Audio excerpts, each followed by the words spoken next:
Alright guys, hey, it's Captain Abs back in the flight deck once again, and sorry that I was away for longer than originally anticipated. Unfortunately, had a few things happen. Oh, you know, life is what it is. Whatever happens, happens, but just seems like my voice has gotten louder on this mic now, so there we go. Turn it down just a little wee bit, but yeah. So I was away for longer than anticipated, unfortunately. We did have Gander Oceanic online there. If you were paying attention, we did do a couple of position reports on Gander Oceanic. It's been a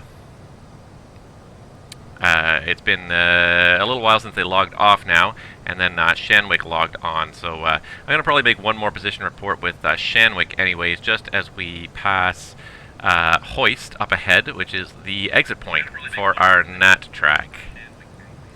And of course, there goes my mobile device there, finally chiming in. Yeah, so at about pretty much 80 miles, we're going to be crossing Hoist. We're going to be leaving the Atlantic airspace. We'll be entering domestic airspace radar coverage. We have some ATC online already. Moncton Centre is online, so we will give them a shout after we've passed Hoist and checked out with the Oceanic sector. So that's about it. Right now, first thing we're going to do, I'm just going to make sure my one screen is set up correctly here, but we're going to just do a quick little status check on the airplane, make sure that everything is up to where it should be here.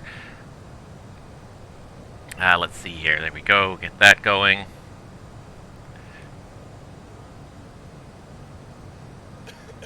And, yeah. Let me just recheck one thing here, make sure this is still doing what it's supposed to do, but I believe it is. So yeah, so we're just going to have a quick little look here down here and just make sure that everything is going well. So we still have 24 tons of fuel basically showing in the airplane, 23,900, which quick little fuel check for us. We've used up 15,600 from each side, pretty much 15,500 from each side on average. So we've used up 31,000 kilos on top of 24. That's 25, 35, 45, 55. Yeah, so that adds up. So we, the amount of fuel burned by the engines and the amount of fuel left adds up to the fuel we left with. So again, no suspicion of a fuel leak at this time. Engines are all hunky-dory. Everything is green. As long as nothing turns yellow or red, everything should be within limits. And we'll just go through the rest of the systems and make sure everything else is also within limits. Nothing has turned red while we were not paying close attention to anything. And this should be something you check periodically, even not to just make sure there's nothing red, but just to make sure there's nothing trending. The cabin should be steady as a rock pretty much when you're up at altitude. Shouldn't be going up or down. And let's see here. Engine, AC power. Yep, everything's looking good. So I'm still not totally familiar with the 330. It's still a relatively new airplane to me. But the thing you should know, anyways, when you become familiar with an airplane, is what is kind of normal for an airplane, what is abnormal. So things like voltages and amperages, outputs. You should have a good sense after a while flying an airplane of what kind of a normal value is for those, and that way you can quickly start to spot things that are abnormal, that may not have exceeded any limits, but perhaps indicates a potential issue. Something is not going the way it's supposed to. Maybe in the near future something's going to be going wrong. So it's always a good idea to sort of become aware of what are the normal values for your aircraft. What's the normal trim setting for your aircraft, assuming it's trimmed correctly? Is it so in this case we got 1.1 up. That seems to be the a fairly typical value. And I never really noticed this before, but it's hard to tell. But there on the ECAM there, you can actually see BGY, blue, green, and yellow for the different hydraulic systems, so you can see which hydraulic systems are powering which of the flight controls. I never really noticed that before. Still noticing new things with this airplane all the time. So we got 7,000 kilos in each main tank, 1,200 in each collector bay, 2,800 in each outboard tank, and 3,700 left in the trim tank. And right now, nothing's trimming, nothing's moving, none of the valves are open, other than just fuel coming straight from the main tanks in. But eventually, when we drain enough fuel down, we're going to start taking fuel from the outer tanks to the inner tanks, and as well, we're going to keep on slowly transferring fuel from the trim tank forward to keep the airplane nicely in trim. But that's basically it. The aircraft does seem to be operating within normal parameters. And carrying on. So at hoist as well, we're going to have the first of our step climbs, so we're going to pass it very soon here. 380 will be the first step climb, so we'll get with the domestic radar and we'll ask them. Alright, yeah, so that's about it. We're sort of up to date. There's not much going on really still. There's some controllers online, which is kind of nice. We're going to have, well, I've got to say, I'm surprised and pleasantly surprised about the amount of ATC that I've had online for these streams. You know, I thought like long 8-hour streams. I didn't think we'd have that much ATC, but we had ATC for Arrival in Amsterdam last week, or earlier this week, and we had... what else did we have? We had so we had ATC online for arrival in Amsterdam. We had ATC online for our departure in Toronto. We had minimal ATC online for Amsterdam departure. We had a ground controller, so I mean he helped. He got us a clearance. He got us taxied out, which is nice. And I'm not trying to be ungrateful for the ground controller for what he did for us. It was appreciated. Pity we didn't have a little more, but I'm hoping certainly by the time we get to Toronto in another. Oh, what do we got here? Let's do it. Let's have a quick little look-see here. Toronto, 1936. So about 2.5 hours from now, we'll be rolling up into Toronto. 1,100 miles still to go. And once we do that, then I'm hoping that we have some ATC online for that. It'll be kind of mid-afternoon. It's a good chance of some ATC online anyways.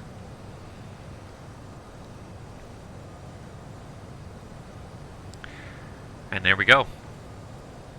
That'll be another flight, another leg down on the... Pilot's Life Tour. I'm pretty happy with it so far.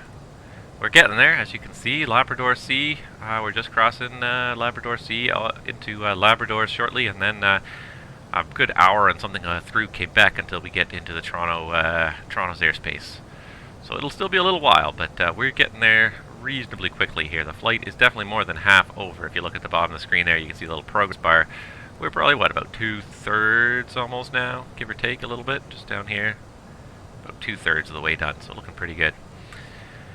See, we're still following quite a few people over hoist. A couple of people still following us on our westbound nat track. After I zoomed out, you can see all these VATSIM pilots still flying this westbound nat track. A couple of guys are flying the eastbound track. This is probably it down here somewhere. Probably this line that has the most number of airplanes on it is probably the track. It's probably a fair bet anyways. But I do like this this map here. It's really quite useful, especially overlaying VATSIM. Nice to have the track behind us, see where we're going, see which routes, see which airspaces we're going to pass through. Sometimes you're not sure if you're passing through or adjacent to an airspace. These maps are not perfect, but they give you a good sense of what's going on there. I guess the other question we can always ask ourselves that we have not asked ourselves yet is, hey, see if I can do it here. There we go. CYYZ. What's the weather going to be in, what's the weather in Toronto right now? It's a pretty nice day, 22 degrees, love it. Winds very light and variable out of the north to northeast, by the looks of it. So it looks like I've got the wrong runway programmed in. Looks like we're probably going to swing around for 5 and 6 lefts.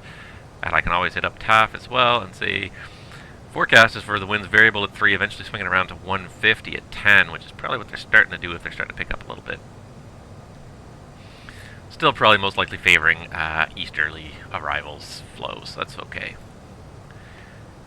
Carry on, carry on. Alright, we're going to pass hoist in another 24 miles, do our last oceanic position report, and then switch over to the domestic frequency. And you know what I realize is that we're still on... Yeah, we are still on the Gander. Yeah, the original Gander frequency. Gander signed off, Shanwick signed on. 31.8 instead of 31.7. And then we'll talk to the Moncton FIR shortly thereafter.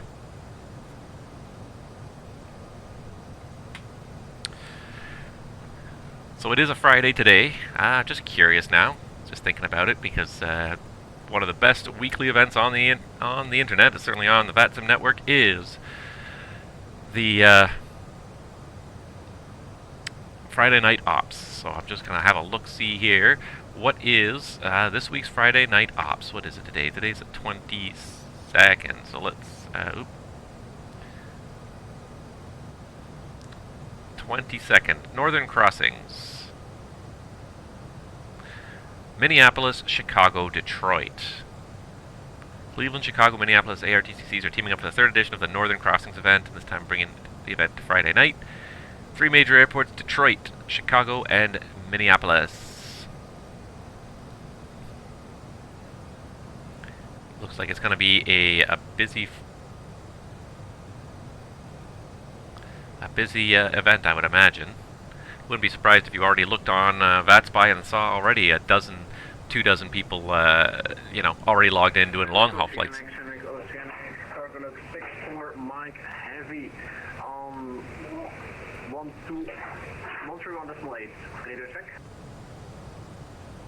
We got one guy at least checking in. Chicago made 64 Mike, Shelling radio EHAM-CYYZ. Shelling radio, cargo look 64 Mike, a position report.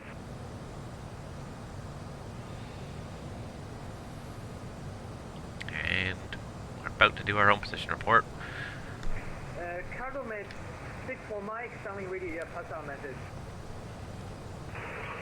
Cargo looks Italia 64 Mike heavy, position 52 north, 50 west, flight level 320 at 1659er Zulu. There goes hoist. You see the airplane just doing a little turn there, so we're just passing hoist now. 7 Zulu, Mill is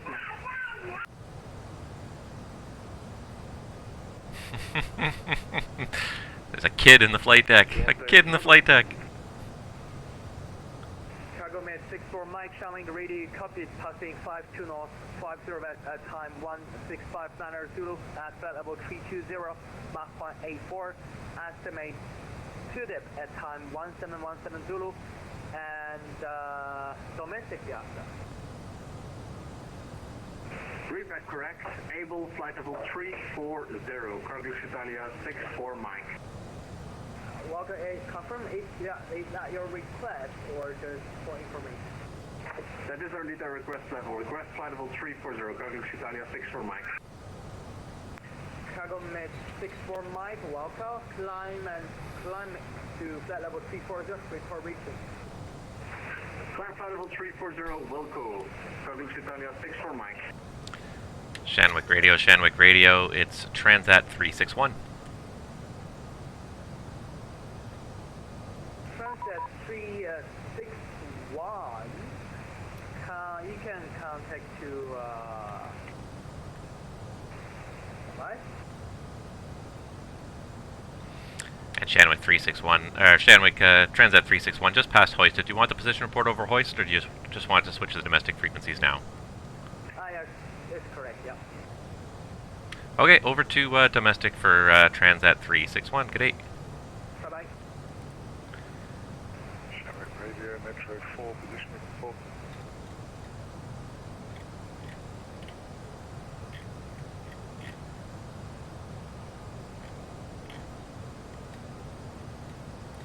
Track, and I assume you have started. Are you ready for taxi? 132.2 for Moncton. Okay, Air Canada 2025, squawk 3103, and we'll give you your taxi. It's cloudy out here, so pity you can't see the coastline coming into view, but we're finally leaving the ocean behind us. Lufthansa 457 Bravo. Oh, disregard. Now instead of nothing but water, you're going to see nothing but trees. Okay, Air Canada 2025. Your St. John's altimeter 2939. You can taxi apron your discretion, Foxtrot, and runway 02, holding short at 29.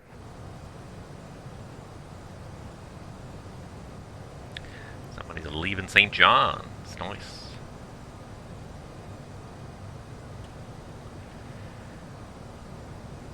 Moncton Centre, good afternoon. It's Transat 361. Transat 361, Moncton Centre, good afternoon to you too. Squawk 3102 for me, please. Okay, we'll squawk 3102, just passed by hoist on the end of the NAT track. And we're going to request, we're at 360, we're requesting 380 once you get us on radar there. 3102 Transat 361.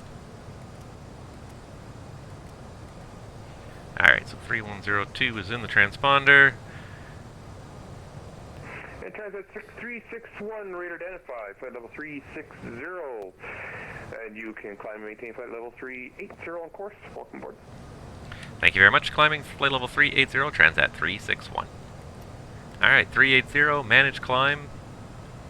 Give her some power. Power! We're getting there. New cruise altitude of 380 in the box. I recognize we put it up there, and it's already programmed us in.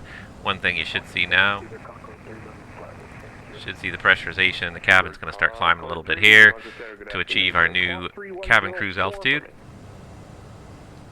And it's already pretty much reached it, I think, at 6,400. One problem with step climbs in a lot of airplanes is a lot of airplanes are pretty dumb when they do their step climbs. I've been watching a lot of Brooklyn Nine-Nine, so everything's dumb. No.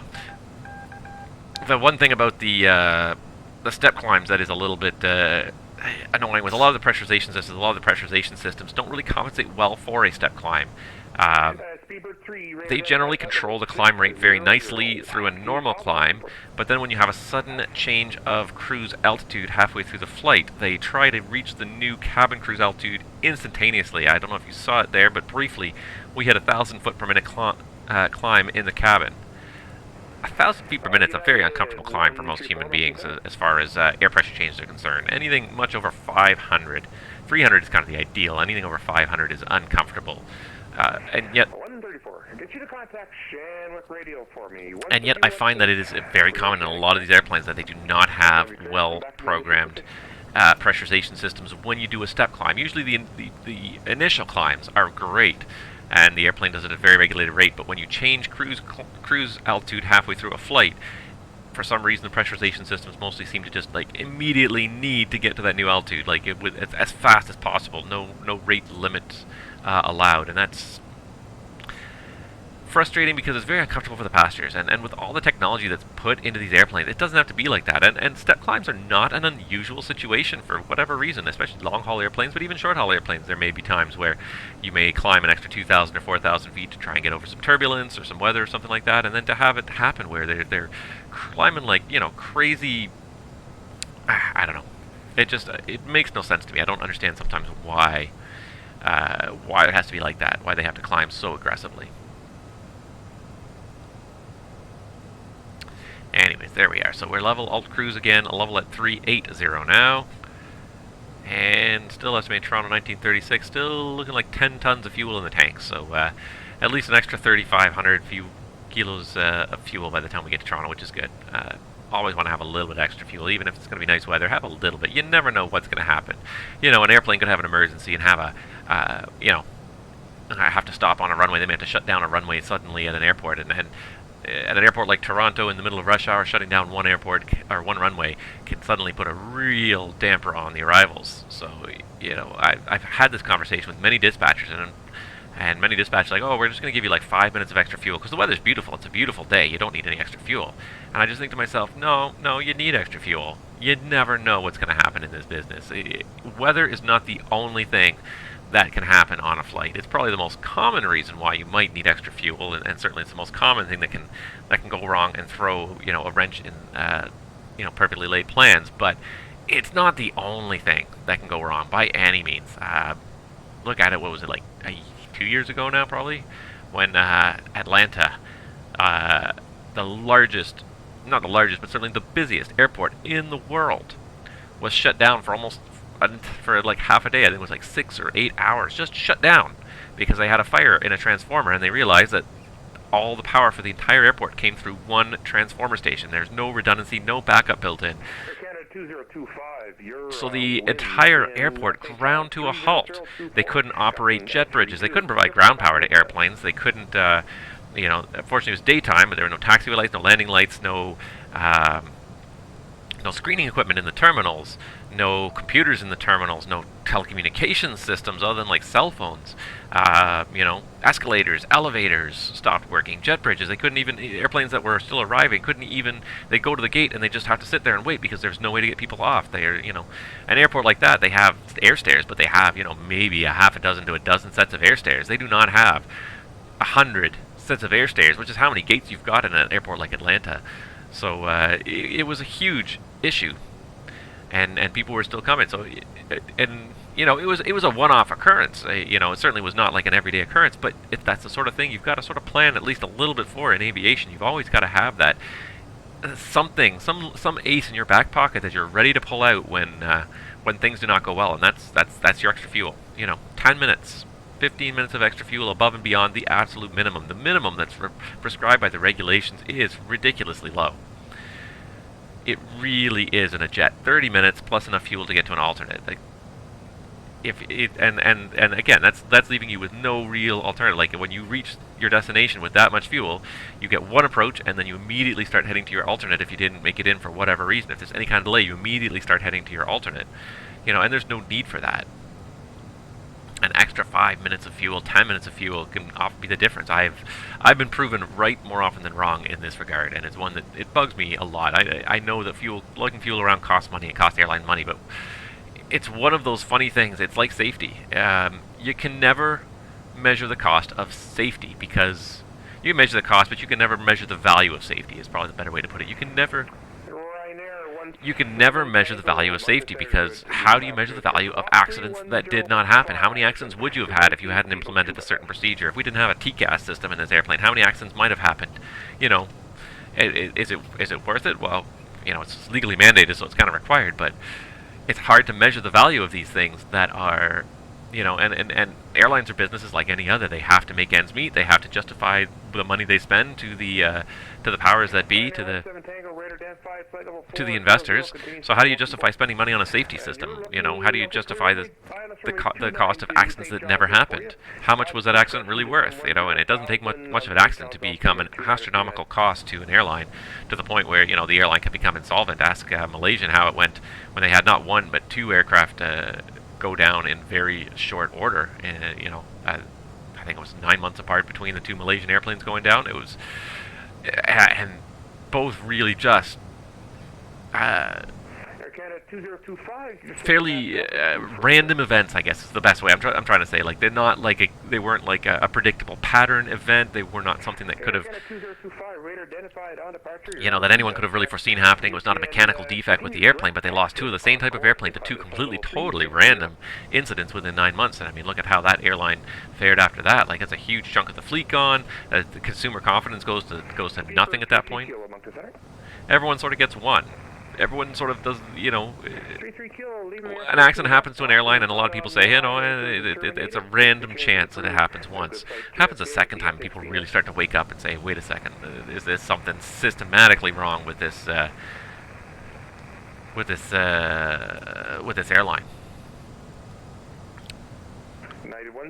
And that to me is, it's the same sort of story with fuel. It's one of those things where you cannot measure the benefits of the things that didn't happen, but I've been proven right so many times. Dallas is probably one of the worst for these in terms of often having a lot of bad weather all year round, really.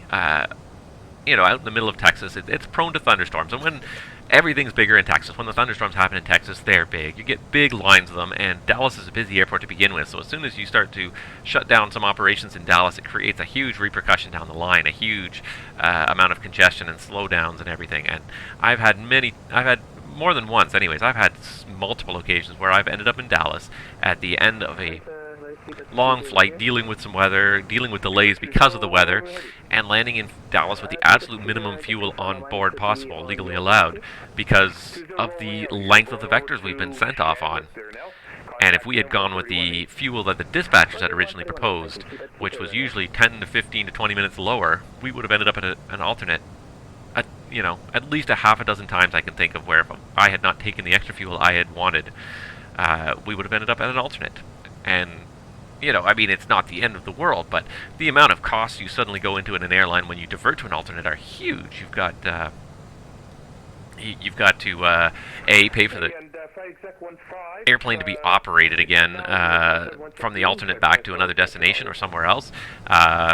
You've got to you've got to pay for more fuel. You've got to pay landing fees. You've got to deal with U.S. Customs or Canada Customs or potentially at various airports. That's not always quick.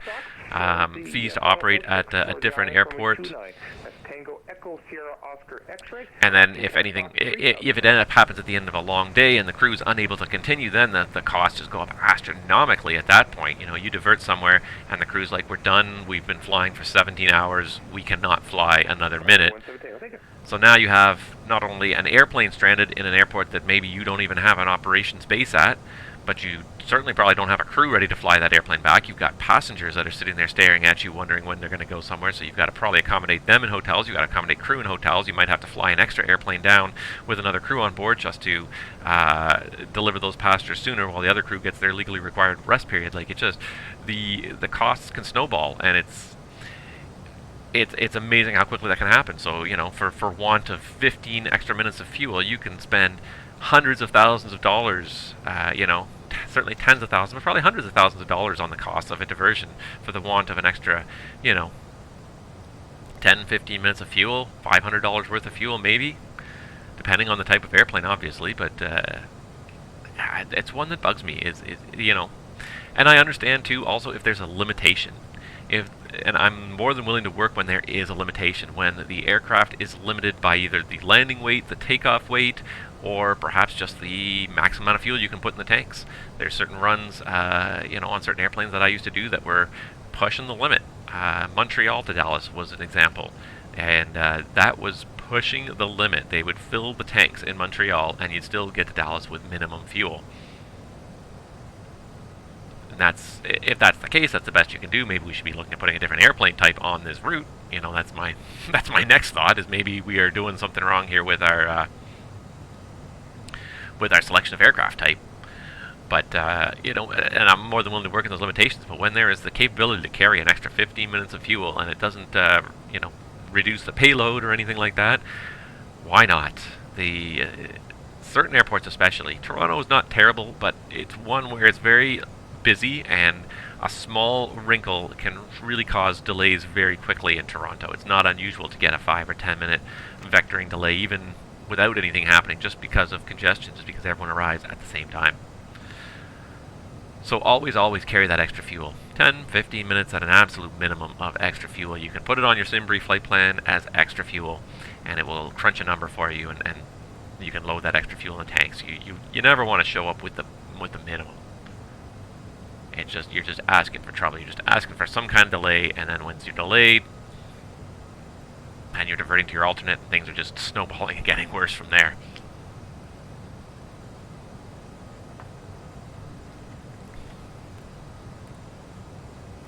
Anywho, we're getting there. We've got, let's see here, we got a little over 2 hours to go now. Another, let's see here, we got almost an hour till we get to Baie-Comeau, but probably in about another 30 minutes, I believe, we're going to pass out of Moncton's airspace and into Montreal's airspace. I don't think Montreal is online unless someone has been watching my stream and logged on. Anybody? Anybody? No? Got a lot of controllers that watch my stream, so you never know.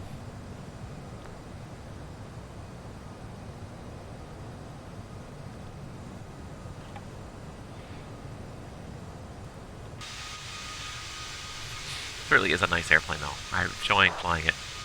It looks really good.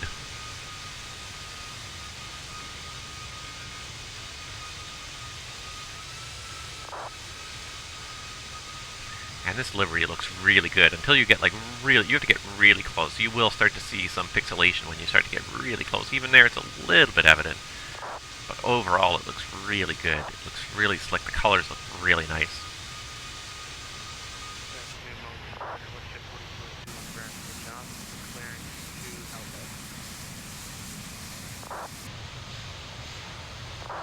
WestJet 4202, Moncton Centre, good afternoon, sir. You are cleared to Halifax via the St. John 6 departure. Your flight plan route, your squawk is 3111. Just enjoying the views of this airplane, because it is a really, they've done a lot of work on this model. I mean, you can even see little static wicks at the end of the flap track fairings there. See the static wicks on the wingtip as well. 4202, you do have the St. John 6 departure. If you get this close, you start to see the pixelation a little bit. But I'm willing to accept that there's a limitation to how much texture you can put on there. Again, my computer's running this airplane pretty well now. However, as I start to install probably more and more scenery, it's probably going to get worse again. It's not doing too bad with this airplane right now. hopefully into Toronto it doesn't choke too much. India Charlie Victor 64 Mike, Moncton Centre, you call it? This guy's working not too bad today. He's working quite a bit. There we go. We're about halfway across Cargolec 64 Mike. Moncton's airspace. Cargolec 64 Mike, flight level 340 mils. Cargolec 64 Mike, Moncton Centre, good afternoon, sir. Squawk 3110 for me, please. Squawk 3110. We're definitely getting there now, which is good. Just trying to think if there's anything at all interesting that's happened in the flight sim world lately that we can talk about. Looks like I might have a duplicate. Try 3112. Squawk 3112, Cargolec 64 Mike. Haven't seen too much lately. Okay, Cargolec 64 Mike, radar identified, flight level 340, continuous follow, welcome aboard. Asphalt, Cargolec 64 Mike. Slowly but surely, these developers are still putting out the scenery. Some of them are quite amazing.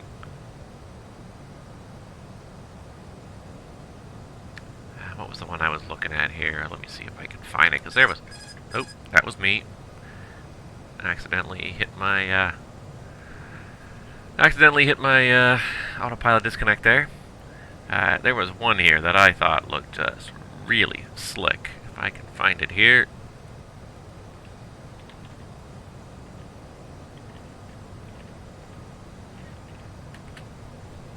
And for anybody that's always looking for a deal, there is a good deal going on right now too, by the way. Half off on an FS2 crew for the 747. Now this one here, just like this screenshot right here.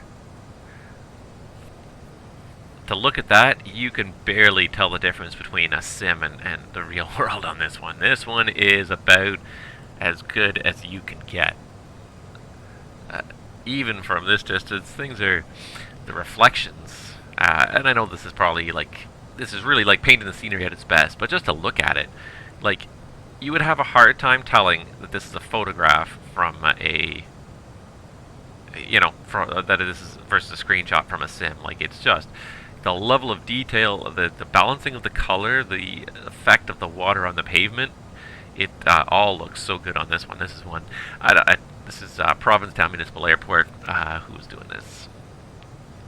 Illumium simulations, and that's one that, yeah, like, I'm not like, it's not an airport I'm particularly interested in, but I just, when I saw that image, I just said, wow, like, that is somebody that has got some real skill putting together some realistic models, doing some very good texturing. And they have a couple more images here. See, I mean, there, of course, you can now tell, but like, still, like, the texturing on there, the level of detail on there, it's just phenomenal. Like, the truck is just... there's airplanes that have less detail, I think, than this truck has. And then just to put it outdoors with a couple of other effects around, like... Wait a second. Is it me, or is that door installed upside down? Is it me, or is that door installed upside down? I find that hilarious. Hold on. Yeah. I got a door right behind me with the same kind of 2-in-1 pattern. And yeah, this door is installed upside down. Okay, well, I just shattered everything. But other than that, like, the level of detail on this is really quite impressive. I don't know if it's the texturing, the modeling, or the combination of both that's done so well, but that is an impressive set of images there. So it's quite impressive what some of these developers can do nowadays. And I guess probably as we move into the era of the new Microsoft Flight Simulator, we're probably going to see more and more of that.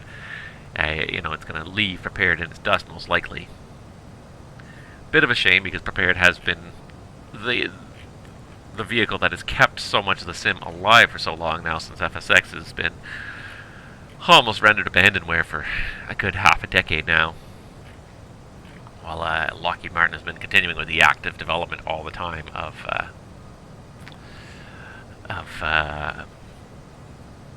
Prepared in the meantime. So it's a bit of a shame to see, the one who's been sort of carrying things forward being relegated to the back burner now. But such is the nature of software development, really.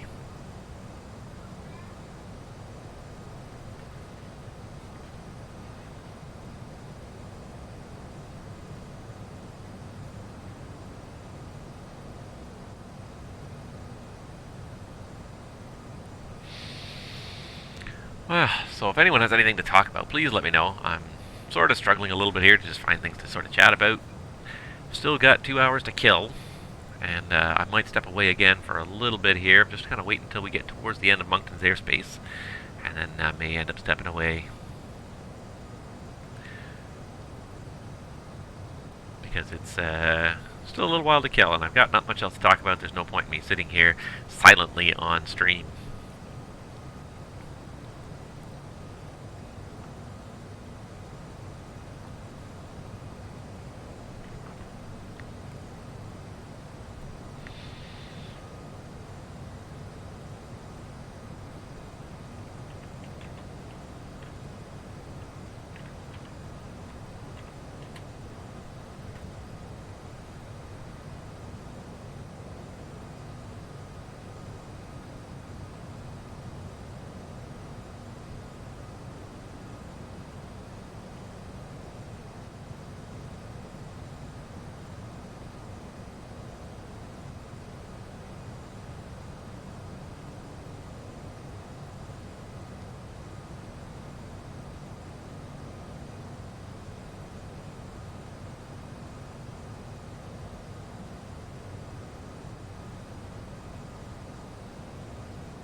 Bing. Got myself a little bing there. Ryanair 17 Tango, your St. John's altimeter 2939. A supervisor just sent a message that said, "Hey folks."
Hi. Alright, well since not much is happening now, I think I'm going to go back to the external view for a little while, and we'll just continue trucking along, but we will be here listening to the frequency, and Ryanair 17 Tango, you can continue your descent 3000. anybody has anything else to chat about, please just type it up in that chat window. I'm always watching it, and I'd be happy to talk about whatever you guys are interested in. In the meantime, like I said, I'll just step away for a little bit here, and if you guys come up with anything that you want to talk about, please just let me know. Otherwise, we'll try to be back an hour before landing, so we'll say at about 18:30. As always, guys, thank you so much for watching. Stick with me, and we'll be back in just a little bit. Moncton Centre, Delta 73, heavy with you, flight level 390, climbing up to flight level 400. Delta 73 Heavy, Moncton Centre, good afternoon.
Alright guys, so as you can tell, Captain Abs, we're back in the flight deck once again, and we are starting to reach end game here of yet another leg of a pilot's life, and stand by one moment.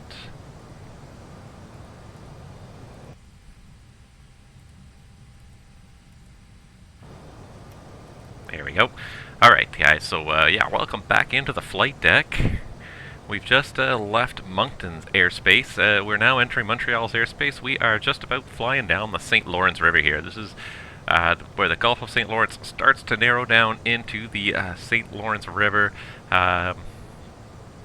Quebec on both the north and south shores here. Unfortunately, as I said, Moncton Centre's not online today, so we'll just have a quick look around here. I don't see anybody on TCAS. What we're going to do is we are going to go back to finally Unicom 122.8. We've had some pretty good continuous ATC service, considering the length of this flight. To have continuous ATC service for as much of it as we have had is pretty impressive.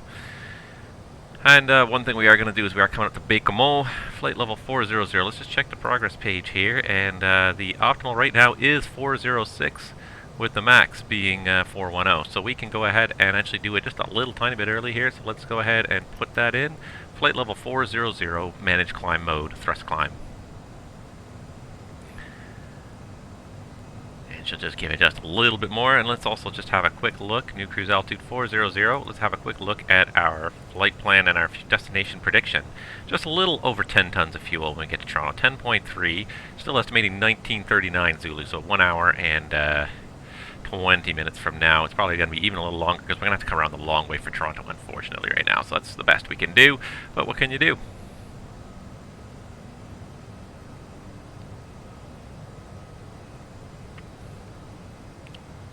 We'll wait another about half an hour and we'll start getting ourselves set up for arrival into Toronto. Make sure we have at least the 1800 weather out.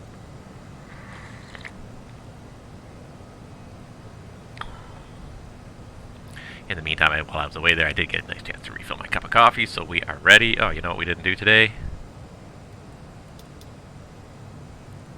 See if she'll bring me my cup of coffee now.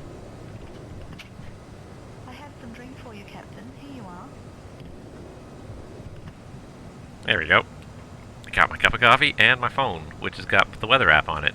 Rotterdam, Eindhoven, Bern, and Biggin Hill.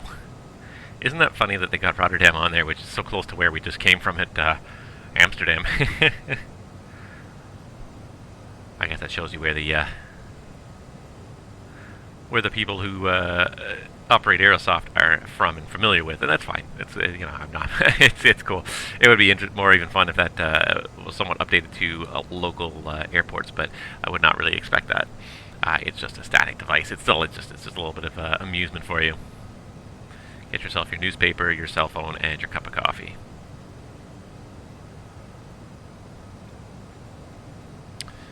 There we are. Alt Cruise Star.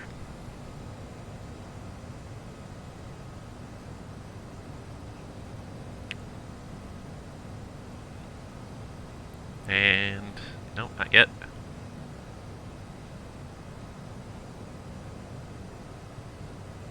Alt Cruise. So we're coming through through Quebec, through what's called the Northern Shore here. We are just we passed a little while ago. We passed Baie-Comeau and Montjoli.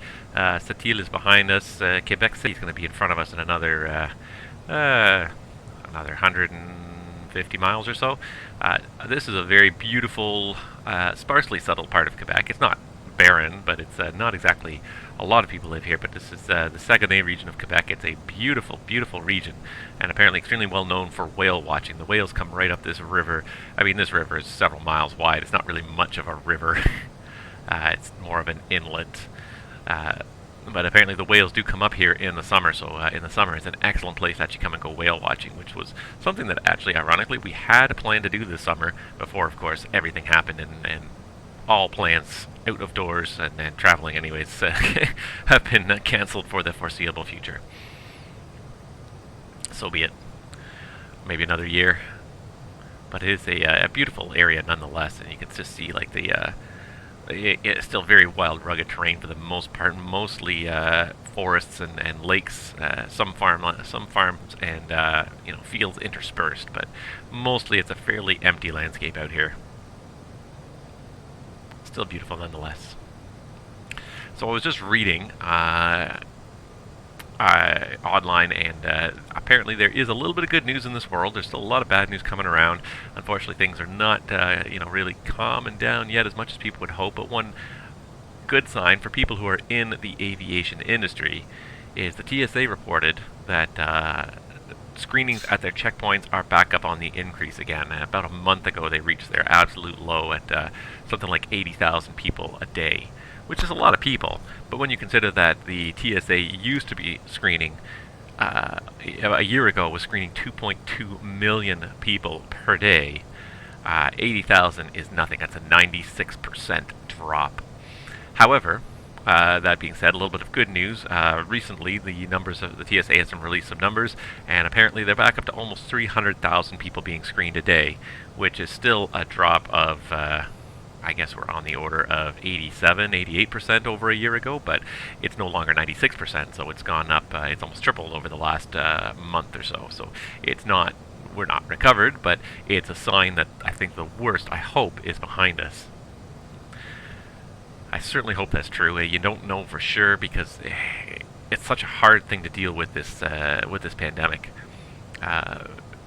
With the lag time between when people get the disease and when people start to show symptoms, and so many people don't even show symptoms, that it's hard to say, when you're really starting to make those gains, those inroads finally, or whether you're still kind of stuck.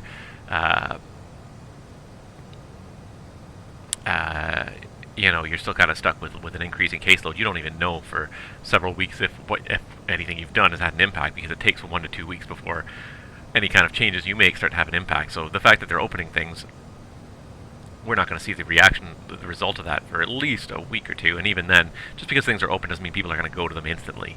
So we're going to have to wait until people actually start to visit these places and start to interact with people again a little bit more than they did, and then we'll see what happens in the long run. I certainly hope we're sort of passing the midpoint anyways. The worst of it will hopefully be behind us soon. I am enjoying the extra free time to fly my sim. Certainly would have never gotten these long legs done in such short order if it wasn't for all my time off, but the world needs to get back to work. We can't all sit and play all day.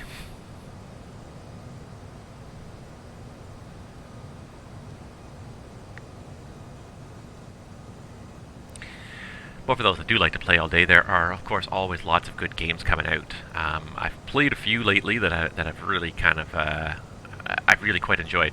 One of them, if anybody has seen it and read about it, SnowRunner is. I think I read the best review of it the other day, or the best description of it the other day. If American Truck Simulator and Forza got drunk one night and hooked up, this would be their love child. It's a really intriguing game, and it's one of those games that just keeps you coming back for just a little bit more. Basically, the premise is just you are basically running a small trucking company, if you will, in a couple of different regions of the world. Very small but very detailed maps, and kind of the first map, anyways, is Michigan, but it's sort of post-flood, so there's been some kind of a flood that has destroyed a lot of the roadways and covered a lot of the land with mud, and you have to get through the mud. The crux of the game is that you're driving trucks through some very unforgiving terrain. It's very possible to get your truck stuck in a way that is almost impossible to get it out of, again, without help from another truck sometimes. I have. But it sounds, I don't know, maybe a little bit silly, but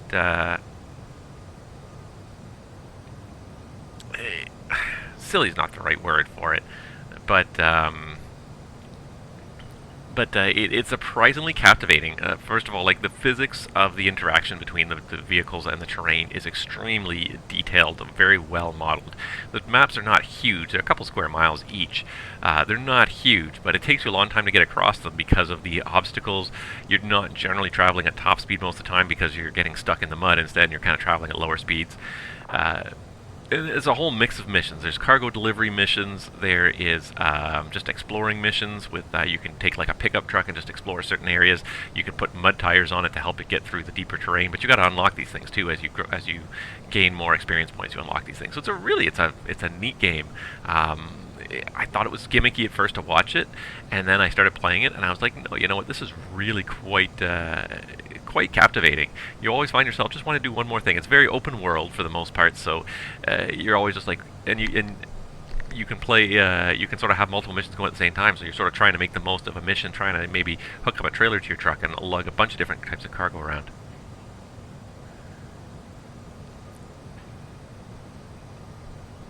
So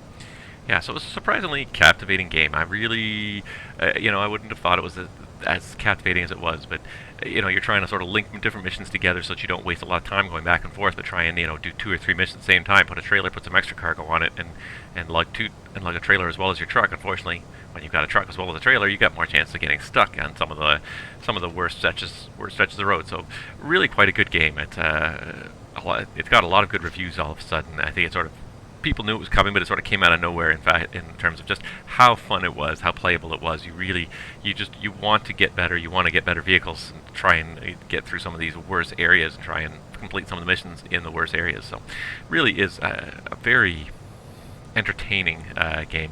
So I really enjoyed that one. That one came across, and that's one that I probably am going to continue to play more because it just is very surprisingly captivating. The other one that recently I saw they recently updated. I haven't tried it out yet since it was updated, but if anybody has tried it out, there's a game. It's an early access, and it's called Derail Valley. And it's a train sim that's designed around VR. So you actually have to grab the controls in the locomotives and actually operate the controls that way. Like, it's a very interactive world.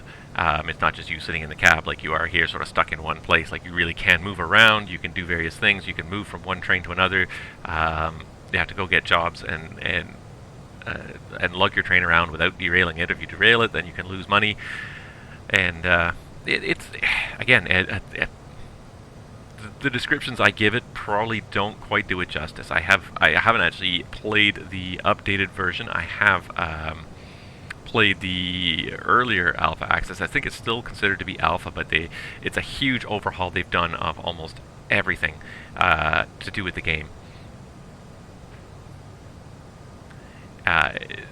In terms of pretty much everything, the physics, the looks, the texture, the performance, the playability of it, the missions have been tweaked a little bit to make them a little bit easier. The map hasn't been changed too much, but some things have been changed and expanded in the map to make it even more playable. So I think they sort of took a deep breath and did a whole bunch of changes all at once. They were doing kind of iterations throughout their alpha, but then they sort of stopped and they did a huge change, a huge update all at once. And to see the videos anyways, it looks really good. I haven't actually gotten around to trying it out.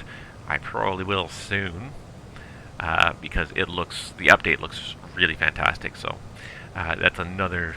I'm very much into the simulator genre, as you can tell, but I do enjoy also sims that have a bit of a gaming aspect to it. So SnowRunner's got a bit of a gaming aspect to it. You're trying to just sort of make some money, buy some bigger and better trucks and improve your stuff. The same with Derail Valley. Like, you start out with the ability to only drive some of the smaller locomotives. You have to get licenses to drive the bigger ones. They won't let you until you've made a certain amount of money and purchased a license. So another definitely interesting game, one that I'm keeping my eye on. I haven't, I don't have the time right now. SnowRunner's surprisingly preoccupying me.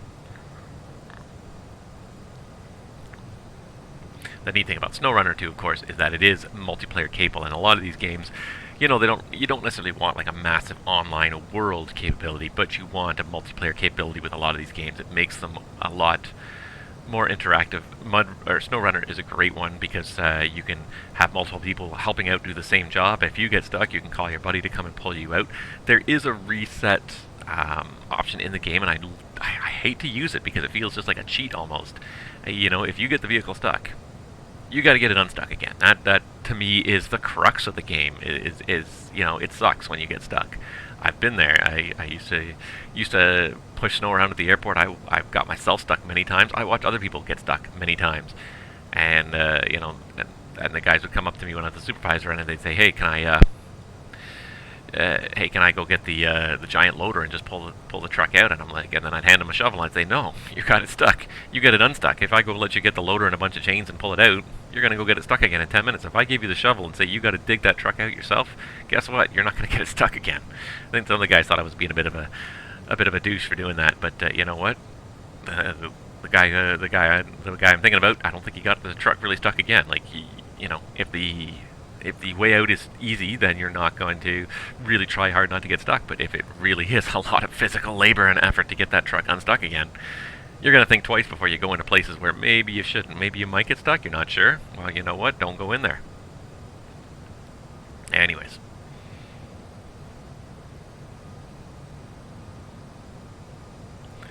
We are getting there now. A little over an hour. Our top of descent point has already strolled into view there, just after LETAC.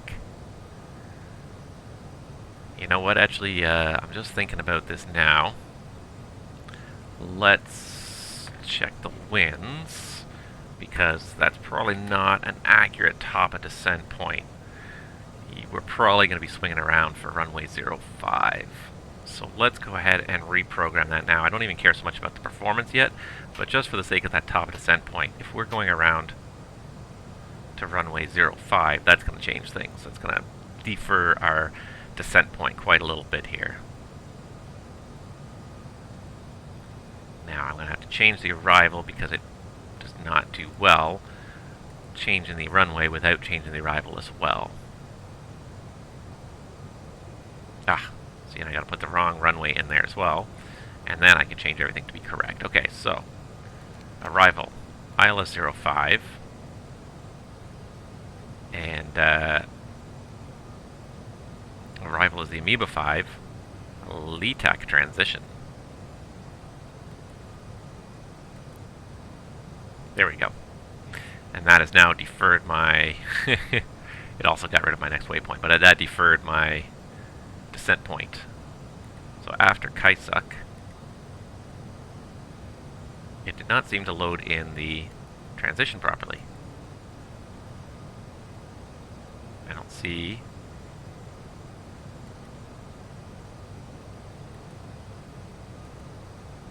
There. So now it's loaded Pulte. Okay, so let's do this one more time. ILS 05. LETAC transition. There. Kaisuk to LETAC. Now I just need to remove that discontinuity. And deferred my top of descent anyways a little bit. We are all the way up at 400, so even at idle it's going to take a little while to get all the way back down to 600 feet. But there we go. The end game is in sight.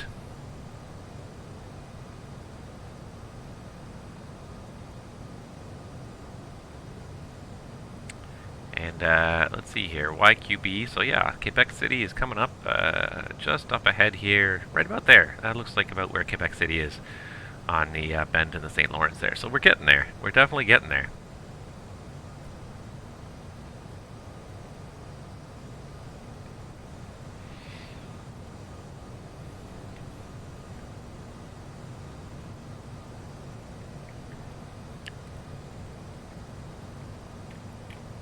Still no ATC yet in Toronto. Looks like a lot of airplanes on the ground in Toronto. Surprisingly, no ATC yet for this time of the afternoon. Usually we do get it by now.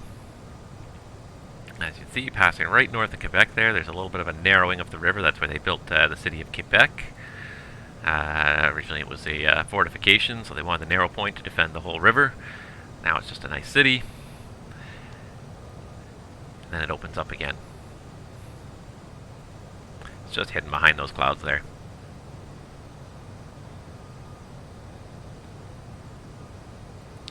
See Montreal and Ottawa on my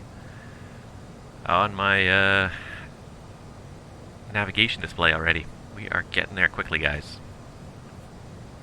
And it looks like it's just a nice clear day as we get west of Quebec City, which it truly is. I was outside earlier and it is absolutely gorgeous out there. 22 degrees in Toronto. Summer is finally starting to arrive. It's been a little bit late this year. Started out as a kind of a very cold, wet spring, and really like May still felt like almost March. It was snowing in May, which is very rare. I can't remember the last time I saw it snow in May. It snows a lot in April. Never usually very much, but it was snowing like the first, second week of May, which is just ridiculous. We shouldn't be getting snow. It's just been a very cold spring until recently. Now it's finally starting to feel like summer. Alright, looks like when we switched it around the other way, we lost a little bit of fuel there. Still showing 9.8 over Toronto, so still okay. Still okay, and it looks like it got a little hazier now.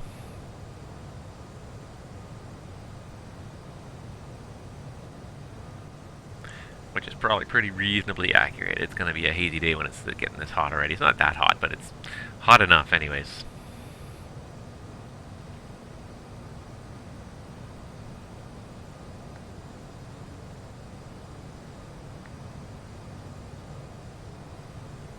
One thing I have noticed is there are a lot of sunshades in this airplane. I assume they can all be activated.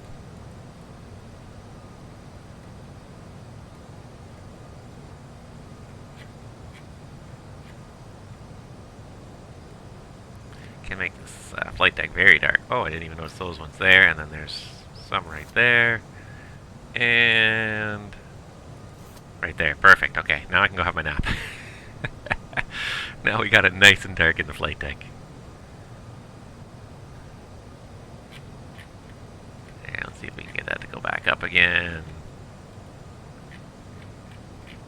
That one's kind of neat because it goes a little bit at a time, so you can really use it as a nice like little sunshade there. But you have to have... I kind of wish that the whole visor was a click spot, but the only place the click spot is down here on the little pull tab, which makes sense in real life, but it's awkward to have to move your finger there.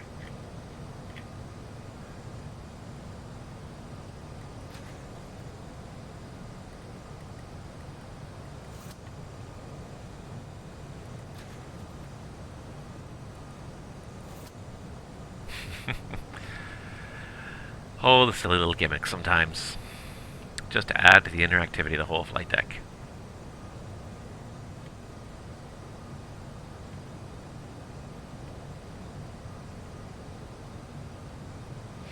Maybe we won't get any ATC in Toronto today.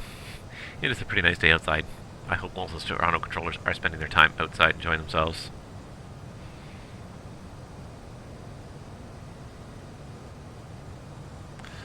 So we've passed Quebec.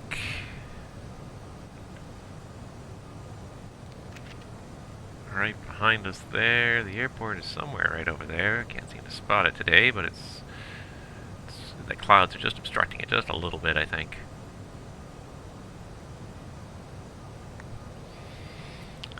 But they're definitely petering out to almost nothing as we head westbound here. We're almost able to see our destination. 426 miles to go. We're going to see it start to scroll into sight very soon here.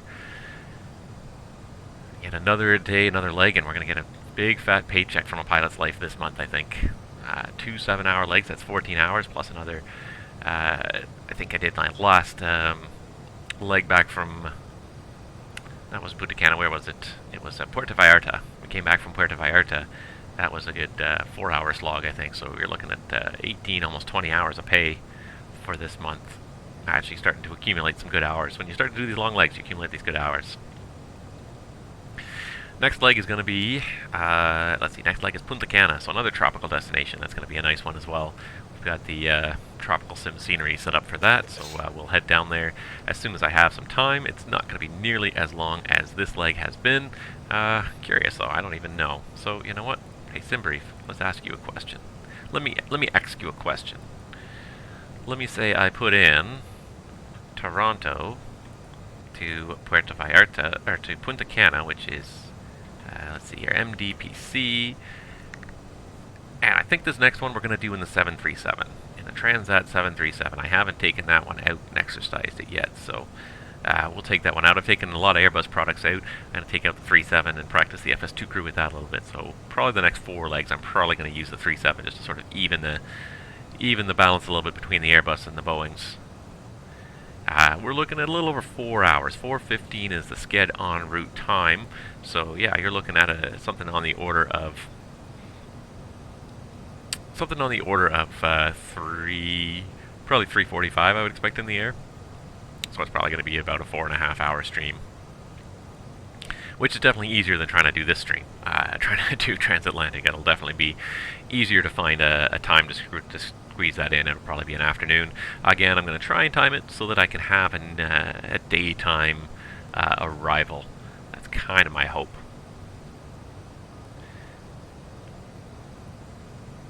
Fortunately, it's a tropical destination, so the days are generally a little bit longer, although it is kind of getting to be summer in the northern hemisphere, so not by all that much. We're approaching the summer solstice. It was really kind of neat the other day. I did a flight with some friends. We went north of the Arctic Circle. I think we started north of the Arctic Circle and just kept heading north. So between Tromsø in Norway, and then basically headed straight north to a remote island outpost of Norway called Svalbard, which has a claim to fame of being the furthest north scheduled service in the world. Svalbard. It's a fairly remote community. They're mostly known for coal mining, although now the coal mining is sort of petering out. But now they also are known actually for the seed vault, the Svalbard seed vault, which is basically a repository for seeds, so that should some kind of economic, climactic catastrophe happen, or maybe even a nuclear winter, we will have a stockpile of seeds that we can use to reignite agriculture again. So should we lose much of this farmland to some kind of major world disaster, it's sort of a last repository of seeds that we can hopefully be able to restart our civilization. Hopefully it never needs to be done, but it's located very far north where it's very cold all the time in a deep underground mine, so where it's very climate controlled. The seeds are not going to hopefully rot or expire, but they're just going to simply remain dormant until we need them, which God forbid we ever will. But anyways, I digress. The whole point of my story was that it was really interesting because we did this flight at what was local time about 2 to 3 in the morning, and it was when we started out, it was at best kind of an early twilight, a little bit dark, but not dark, just like a little bit twilighty. And then as we went north, we got closer and closer. We basically got to the land of the midnight sun. We were north of the Arctic Circle, and the sun was up by the time we got to Svalbard. Even though it was about 3:30, I think it was probably even later. That was like 5 in the morning local time, 3:30, 4, 5 in the morning local time. But because of how far north you were, the sun was up. It was kind of interesting to be able to do that in daylight at least. And it was a good thing too, because both Tromsø and Svalbard are located in some pretty mountainous terrain. Steep approaches to both airports. The Svalbard one especially is kind of offset by about 17 degrees from the runway to take advantage of a mountain valley, because otherwise you'd never make it down there. There's big mountains all around. Made for a very interesting scenic approach, so if you ever get a chance, that's also a very fun flight to try. It's kind of boring in the middle because you spend about 45 minutes to an hour just flying over ocean, but the approaches and the scenery at both ends are beautiful. So Tromsø, which is ENTC Echo November Tango Charlie, up to Svalbard, which is ENSB Echo November Sierra Bravo. Again, it was really kind of it was a lot of fun. Interesting scenery. The one thing we noticed as we were heading up there is that in P3D, the scenery in that region is not particularly good. Funny enough, some of the bays, the resolution of the vector graphics up there is pretty low. Some of the bays were pretty just a bunch of jagged straight lines. No coastline smoothing whatsoever. I guess the idea is that probably very few people are ever going to bother to fly up there, so why bother to have some good terrain? Probably the data sources are not that great either to begin with. That's probably a part of it as well. Not that many great sources of data for the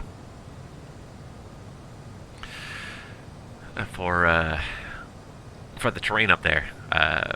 Not particularly well mapped, so that's probably part of it as well, as opposed to the areas down here where there's an infinitesimal number of maps, probably of these regions, and different levels of detail available.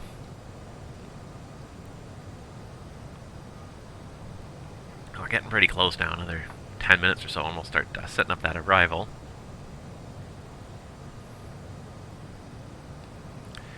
We may even do a quick reset and restart of the stream just to get some attention there. See if we can trigger some ATC online here. Nothing yet.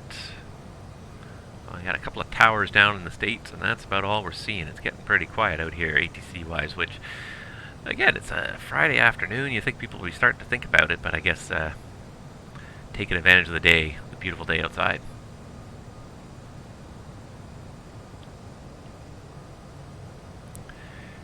That's okay.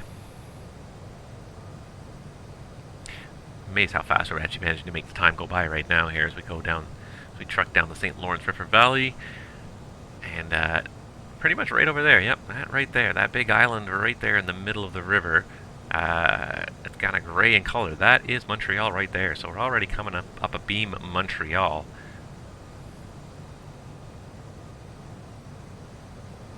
Fairly well done. And then we're going to pass abeam Ottawa and on into Toronto. It's not very long now.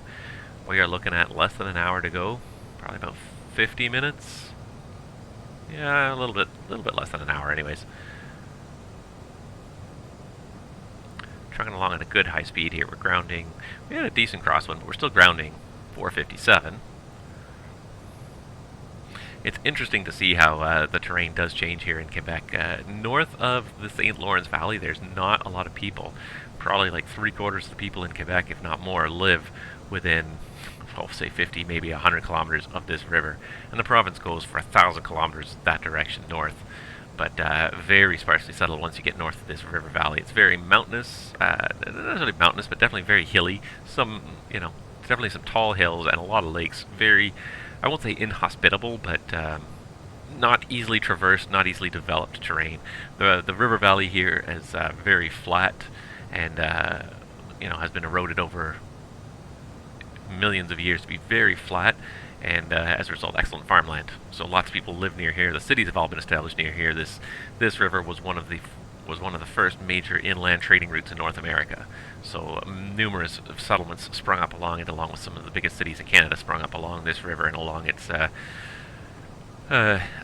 headwaters here.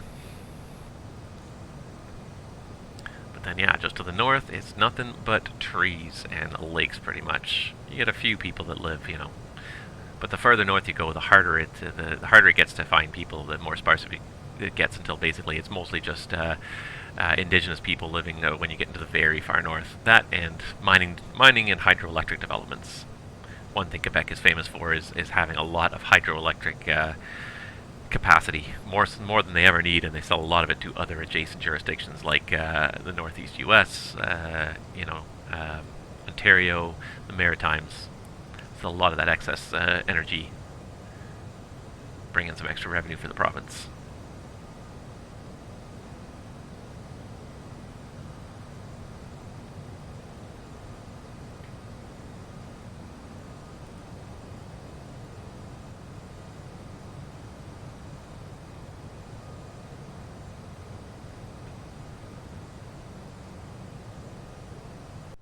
Into Toronto very soon here.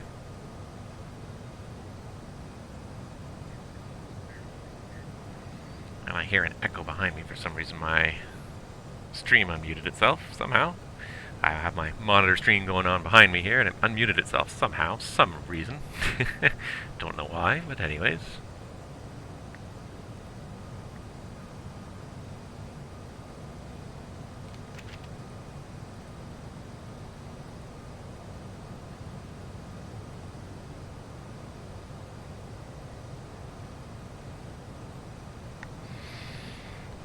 There we go, that's a little better.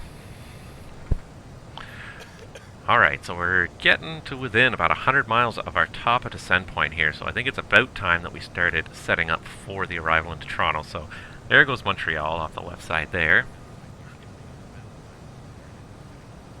And I think, again, my stream muted itself there. Okay, there we go. Okay, so, yeah, we're going to start setting ourselves up here. As I said, right now I'm planning a arrival runway 05 in Toronto. Toronto's even finally scrolled into view there, so we're within 360 miles of our destination at long last. We're getting there. So we did put in 05. We did put in, let's bring it up here so it's easier to read. Let's see here, the arrival, ILS 05, LETAC transition on the Amoeba 5 arrival. That all looks good, so we can just pop in the performance page.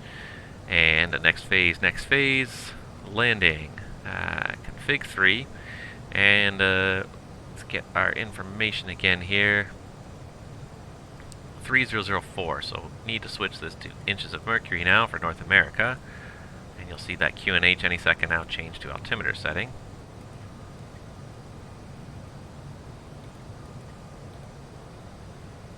Hopefully, there it is, yep. 3004, temperature as I said 22, a balmy 22 degrees, love it, beautiful. Alright, and got to start thinking about our arrival, and if you look in the distance you can actually see Ottawa starting to scroll into view now, guys. Ottawa's just popping up there along the river. This is the Ottawa River there, and you can see that whole urban area, and that's partly because we have Sim add-ons Ottawa scenery installed there, so they've got their own land class images there, which don't blend terribly well with the FTX Global, but they do look very nice from the airport itself. Alright, so time to get to work here. Charts, we can probably get rid of some of these charts here. What charts can we get rid of? We can get rid of all of the Amsterdam charts at this point, guys. We are not going to need those anymore. And what we can do is we can go to our star, because our star should have, oh, it doesn't anymore because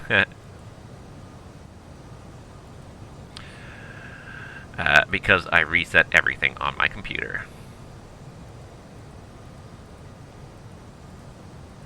Which is okay. That's fine. So what we're going to do is we're going to add that to our favorites, so then in the future it's always here, because we're going to use Toronto a lot.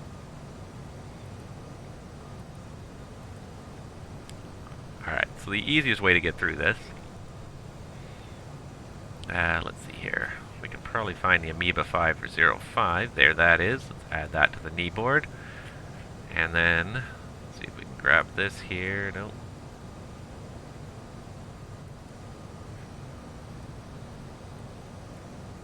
There we go. SIDS, instrument approach procedures. There they are. Be doing the ILS to runway 05. Add that to my knee board. And last but not least, we're going to add on the airport info page, which is already on there, and apron procedures and parking gates. So then my knee board should have everything that I need for the remainder of the flight. Nice, it is. Alright, so what I'm looking for right now is just the minimums for this approach, just because we're getting set up here. Category 1, 764. So there we go. 764 barrel mins set. And we got config 3, and we got a landing speed of 133 and an approach speed of 138. Alright, and then what I can do is I'm just going to stop craning my neck so much, and I'm just going to use chase plane to my advantage here. We can start briefing this here.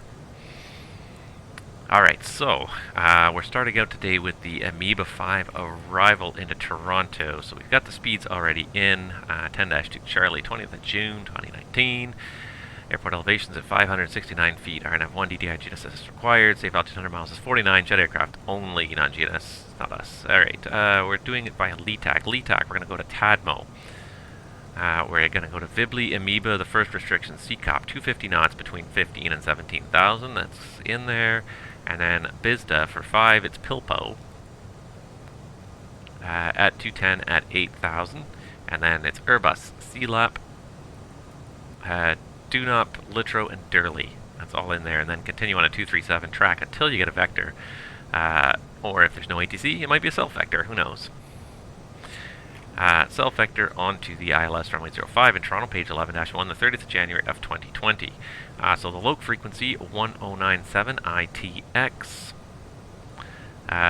Should be already up here. It is auto set here, 1097 ITX 057, the inbound course. Glide slope at Kerpu, 2030. Here somewhere. There it is, 2030. And the ILSDA 764, which we just set. Missed approach is climbed to 1,100 feet on a heading of 057, straight ahead.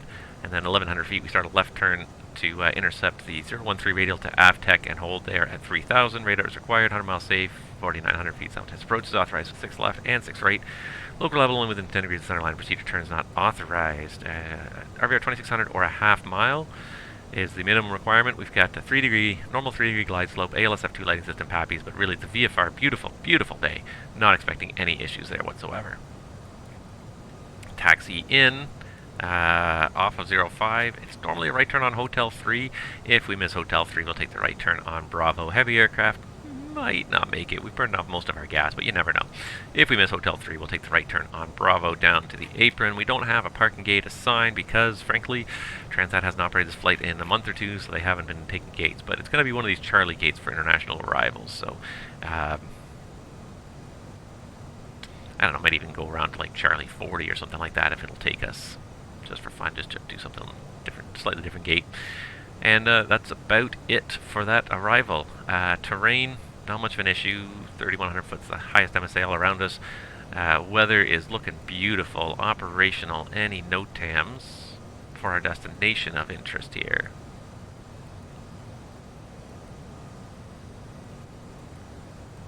Alternate airport, or sorry, destination airport. So there we go. Hotel between 05 and Alpha closed during the day.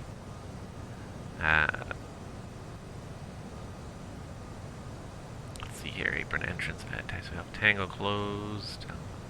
Hotel between Fox and Golf. Sounds like construction's getting done while traffic levels are low.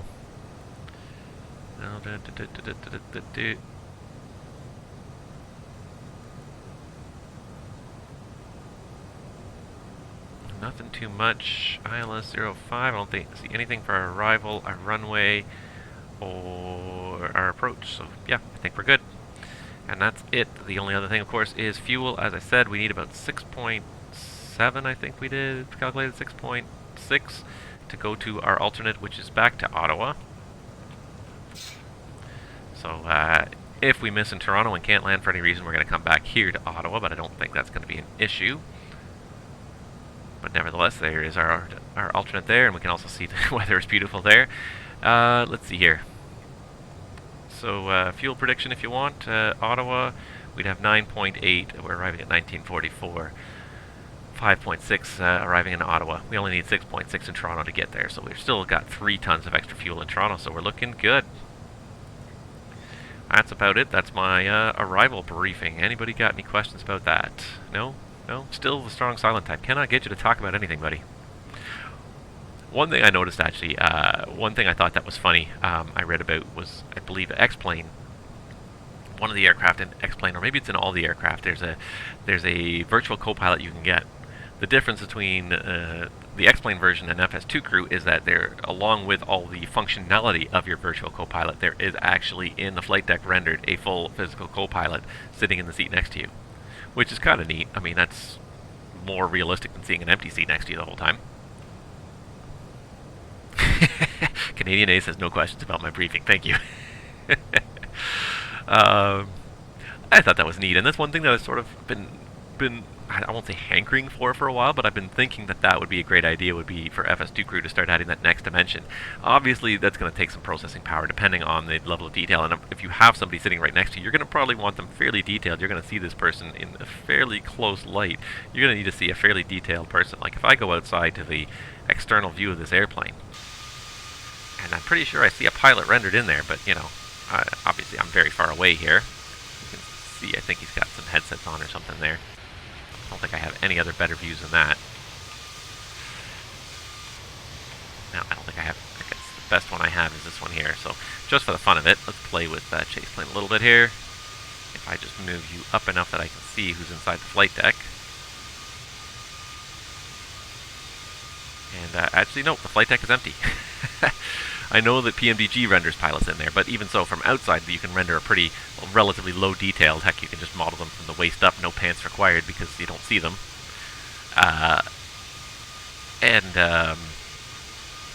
But you know, and that's fine because in the external view, it's such a small percentage of the external view. It's kind of obscured partly by the windows and everything else, and the fuselage of the airplane. But when you're sitting in here, you would want a fairly high detailed, textured model from top to bottom. So you know, to match obviously the rest of the high texture detail that's in the rest of the flight deck. So it's not something that it would be great. It would probably be a little bit gimmicky at first, and especially because you probably want to see them moving switches and see their arms moving and doing stuff. But to have them there, I think, would add another level to the FS2 crew.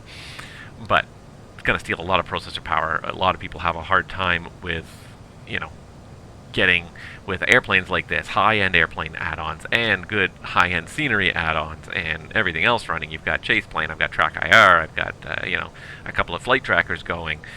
You know, just throw one more thing at your processor, it's just going to slow it down that much.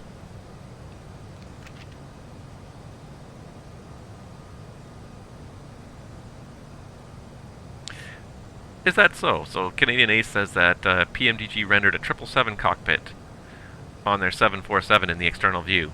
Somebody got lazy, or somebody put the wrong file in the wrong place, I guess. PMDG does not strike me as a developer that gets lazy, though. That's my first problem with that theory. They do not strike me as a lazy developer.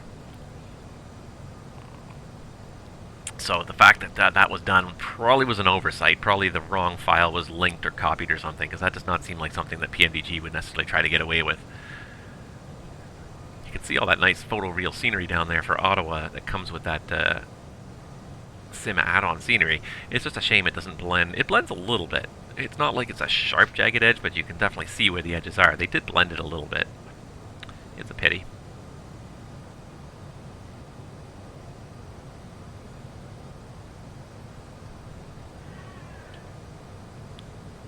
Alright.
Just because not many people would notice the fact that the flight deck is incorrect, I don't think it's a good reason why.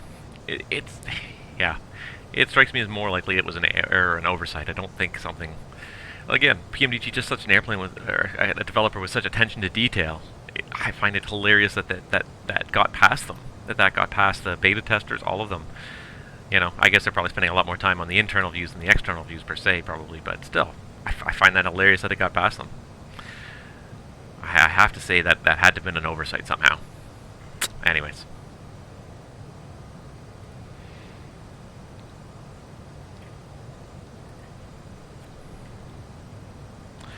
Alright, we are almost there. Ready for our top of drop. I'm so excited to get another leg done, out of the way. And so far, I don't even want to say it, but the airplane is holding up. It has not caused my sim too much of an issue, a headache yet. So here's hoping it survives the rest of the descent.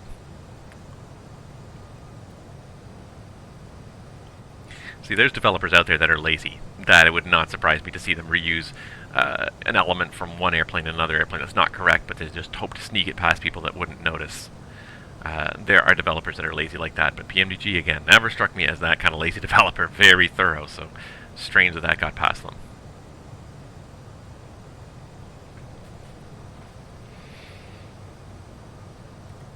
Anyways, getting ready for our final descent here, our final leg. It'll be nice to do some short haul legs next. That I gotta say. This has been a little bit weird because I keep coming and going from the flight deck because I have to check the status of the airplane. I have to, I have some, you know, I have had some ATC online that I've had to come and deal with. Not that it's a chore to deal with them or whatever, but I've been very much in and out of the flight deck, like multiple times in a flight. It'll be kind of nice to go back to a shorter haul flight where I'm going to be in and out one time, and that's going to be it. You know, I'll chat for 2 hours, leave for an hour, come back for the last hour. These long haul flights are definitely not the easiest to always get done. I did enjoy it though. It was kind of nice to go to Amsterdam. We had really good ATC in Europe, and I'm surprised that we haven't got more ATC. We had we had Moncton Centre, and then we haven't had anything since. No Montreal Centre.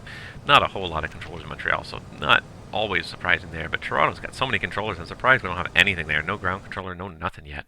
Oh, there's my top of descent alert. Sim pause itself. I didn't realize that it was still pause on top of drop there. Probably a good sign that it's time to reset the MCP here. So we'll go ahead and set 240, and you know what? Manage mode.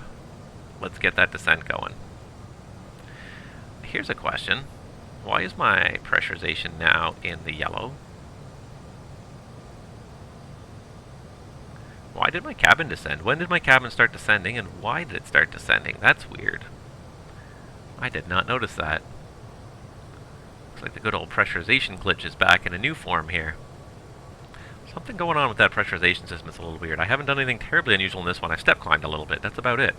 So it really should not have had that many issues. I find it odd that it had an issue there.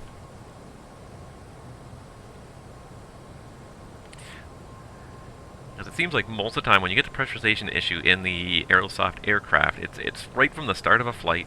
Something somehow gets reset the wrong way and doesn't get reset correctly, and some little programming glitch creeps in and stays there for the rest of the flight. I've never seen it like this, where it's been hunky-dory the whole flight, and then just the last little bit. I don't know. I wonder if that was since our last step climb that has decided to derail itself slightly there. It's very strange.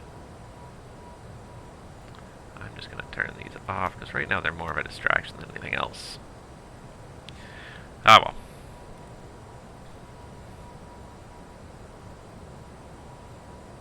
Getting down there.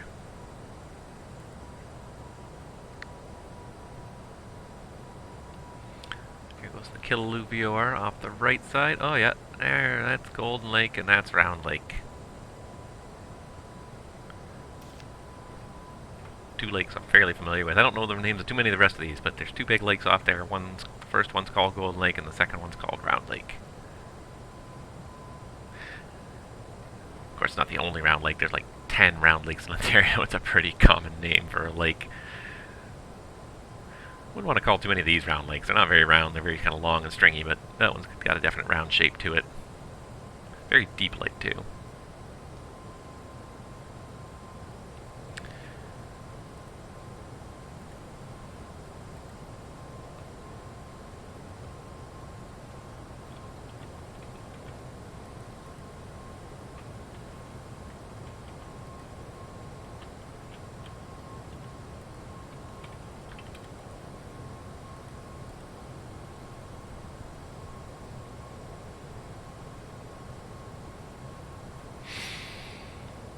We got 240 set for our initial descent there.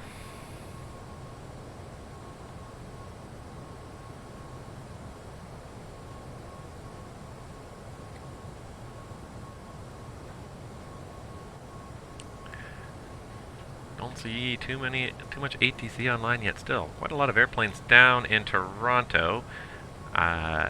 Don't see too many airplanes in the air right now around Toronto. There's a couple inbounds, but a lot of stuff on the ground. So we're going to have to just keep a good close eye out, make sure we're monitoring Unicom properly here.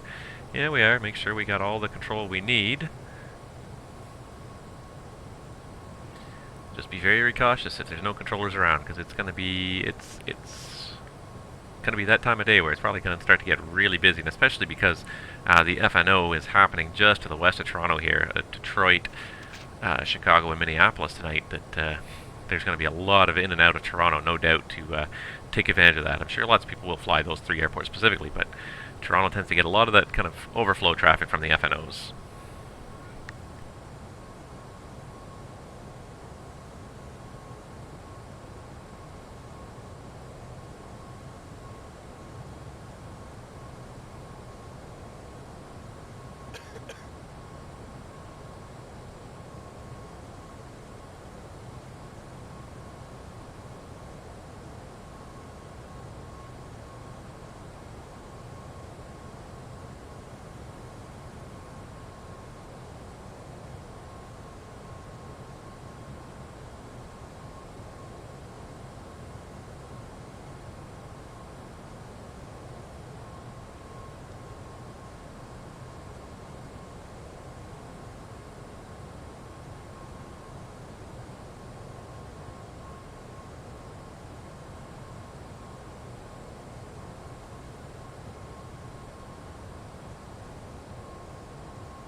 traffic, Air Canada 104 Heavy is clear of runway 23, taxiing to stand 141 via Hotel and Bravo Toronto.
2,500.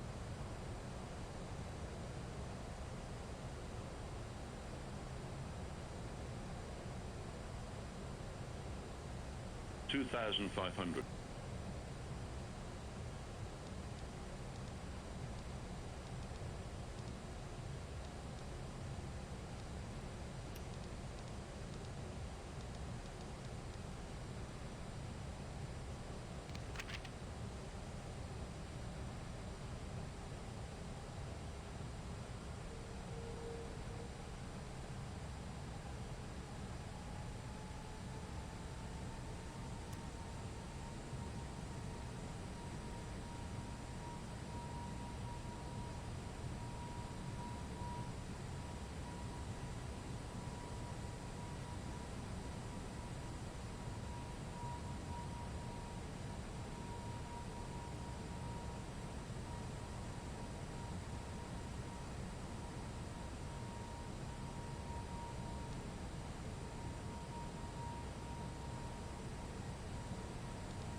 1,000.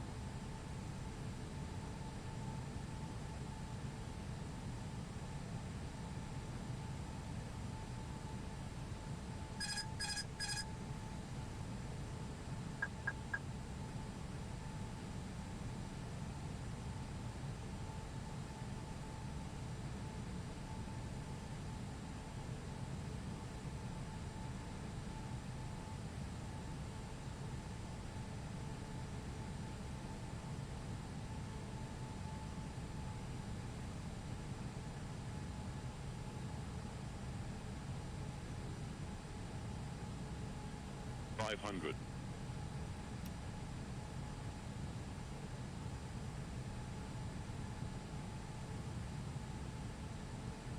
400.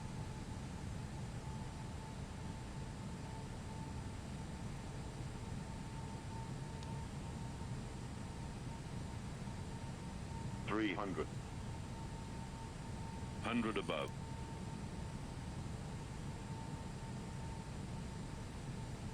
200. Minimum. 100. 50, 40, 30, 20, retard 10, retard 5.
Oh my gosh, I muted myself at some point, and I don't even know when I muted myself. Oh my god. How long have I been muted for? Sweet mother. I muted myself at some point, and then I forgot to unmute myself. Oh my god. So probably like the last half hour of the stream I've been muted for some reason. Lord. Well, that was overall a pretty nice touchdown in Toronto. Frame rate is not doing well right now. But what are you going to do?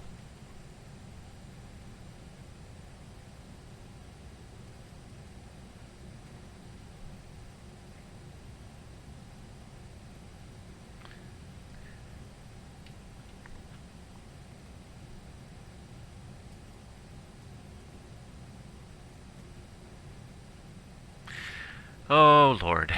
I was talking the whole time, but apparently I was completely talking to myself because I had this muted for the last, 30 minutes. But it's nice to be home anyways. Got the leg done anyways. Got it logged. A little disappointed that I was muted all through that landing because it was overall a pretty good approach, a pretty nice landing. A few airplanes trying to take off in the opposite direction. I'm not really sure why because the winds really are favoring an east flow. I wouldn't be surprised to see people trying to depart off the 15s, which is fine because that matches the winds. But to see people, a couple of people departed off runway 23 and departed and landed 23, and it's like the winds are out of the east. Why do you want a tailwind for departure and landing? Like it seemed a little strange, anyways, that so many people were doing it. And I was making, of course, appropriate calls on Unicom that not one person probably heard because I was still muted. Yeah, it was a good 15-20 minutes muted for no reason. I've got a little mute button on my headset, and I guess I hit it at some point. but it's not obvious to you when you're doing this that you're muted. And if you were to put your voice, I could probably put my voice to be monitored, my microphone to be monitored, but it's weird to talk and hear your own voice with even a millisecond delay. It's very distracting. I find myself unable to talk like that where I can hear my own voice after just a half a millisecond delay, not even, because it's so distracting.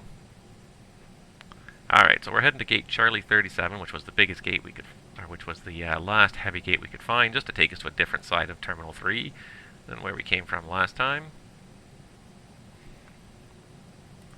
Lots of oversteering with this airplane because it's a big, heavy beast. And as we head into the gate area here, it's time to start the APU. Another flight successfully completed, though, without a sim crash or anything else of that nature. So I'm beginning to think that that reset of Windows finally did really kind of fix my sim. Maybe the next time I take the 330 flying, I'll even use FS2 crew. I like FS2 crew, but I'm just afraid of overloading the memory of the sim too much with too many things running at the same time when this airplane has been just kind of crash happy lately. I'm happy that I got no less than 2 legs of my sim, of my pilot's life career done with this airplane without a sim crash. Because it was so consistent before I reinstalled Windows. I don't know what got corrupted along the way, but something got corrupted along the way. I don't know what it was, but it made me not want to use this airplane at all and not want to use any accessories with it. So nice to see that it did work, in fact.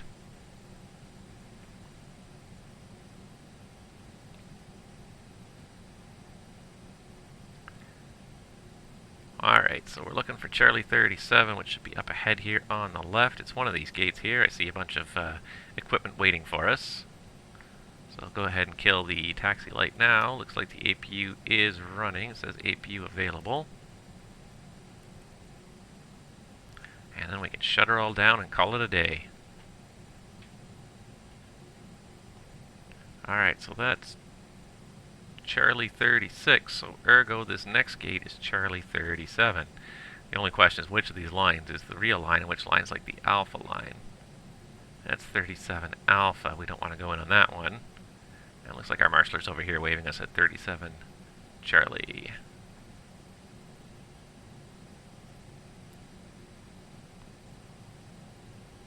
A little bit of discretionary oversteering again because it's such a long airplane.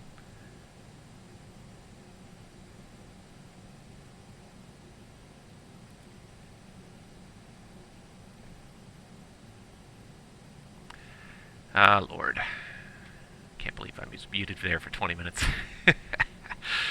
Ah. Because I was still chatting to myself and literally nobody else in that case. And I'm pretty sure that's one of the definitions of insanity is when you start talking to yourself, so. This whole thing might be insanity.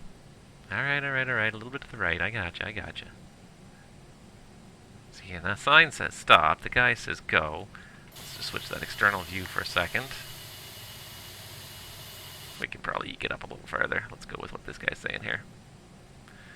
Brand new black airplane. It's a stealth. It's a stealth 330. There we go. Park and brake. APU is still showing available. And off we go. We are done. Let's go ahead and shut that off, get that on, turn that off, and that off, and seat belts. And that's it. We're here. Our marshaller's already disappeared. Let's get the jetway over here. Yeah, the engines are cut. They're still cycling down, but they're cut.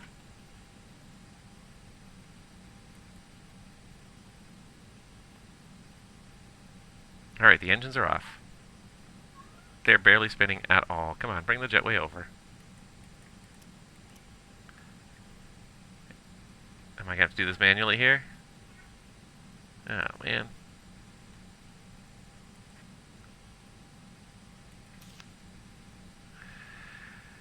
Alright, and then GSX loses connection with SOD. So now it's going to need a reset. At least while the jetway's coming, we can do that.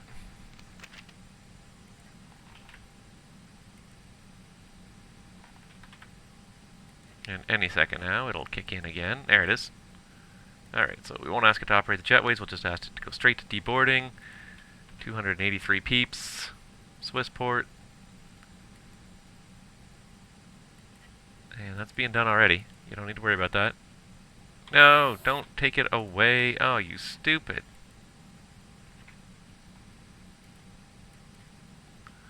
It was so close.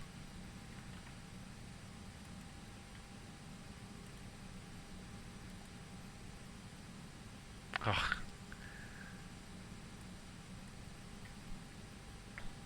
You're so stupid. Ah.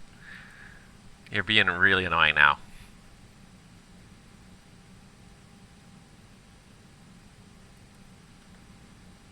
There.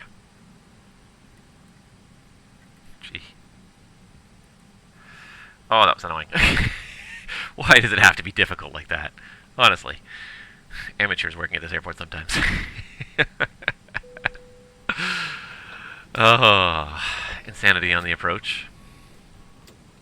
There wasn't too much insanity on the approach. It worked out really nicely, though. I thought the approach was really good. Even if you couldn't hear me talking about it, I thought it was really nice. But the one thing we do have is we have another leg done.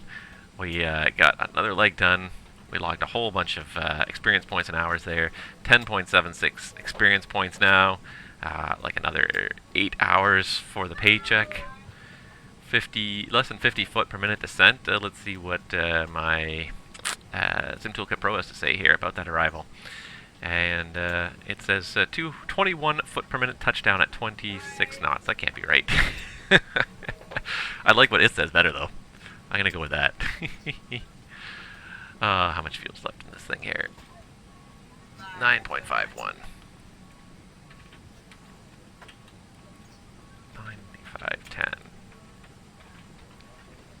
Alright, another leg done. So that's it. So thank you guys very much for watching. Next, we'll be going to Punta Cana. There you go. Got that loaded. These guys are working hard here. But that's it. We are done. So thank you guys so much for watching. Sorry I tuned out there with the mute button for a little while, but that was a lot of fun. I'm glad we got that leg done, another leg done, and we can move on to some shorter legs next. We'll fly the good old PMDG 737 next. That'll be a lot of fun with the FS2 crew. Get down to Punta Cana and enjoy some nice tropical cocktails when we get down there. But that'll be another week for now. Guys, stay safe out there. Have a great weekend, and we will see you all real soon.